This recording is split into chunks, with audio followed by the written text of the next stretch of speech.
ជំរាបសួរនិងសូមគោរពដល់ពុកម៉ែបងប្អូនទាំងអស់គ្នាដែលចូលមកកាន់ Channel របស់ Admin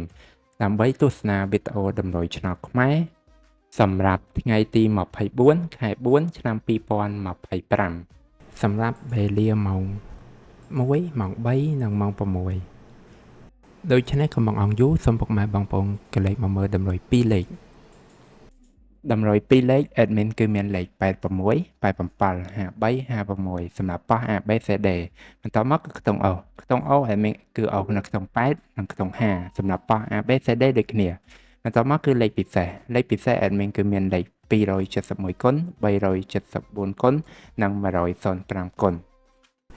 ដែលលេខទាំងអស់នេះសុទ្ធសឹងតែជាលេខដែលមានសង្ឃឹមថានឹងចេញខ្ពស់សម្រាប់ថ្ងៃនេះអរគុណពុកម៉ែបងប្អូនទាំងអស់គ្នាដែលបានទស្សនាវីដេអូនេះពីដើមរហូតដល់ចប់ក៏ជូនពរពុកម៉ែបងប្អូនទាំងអស់គ្នាធ្វើការសងសំណាននៅថ្ងៃថ្មីទទួលបាននូវការហេងឆ្នះចំទាំងអស់គ្នាជាចុងក្រោយ Admin សូមពុកម៉ែបងប្អូនជួយ Like Subscribe និង Share ដើម្បីជាកម្លាំងចិត្តដល់ Admin ផងនិងដើម្បីពុកម៉ែបងប្អូនទាំងអស់គ្នាទទួលបាននូវវីដេអូថ្មីបានឆាប់រហ័សផងដែរដូច្នេះ Admin សូមជម្រាបលានិងជួបគ្នានៅវីដេអូក្រោយ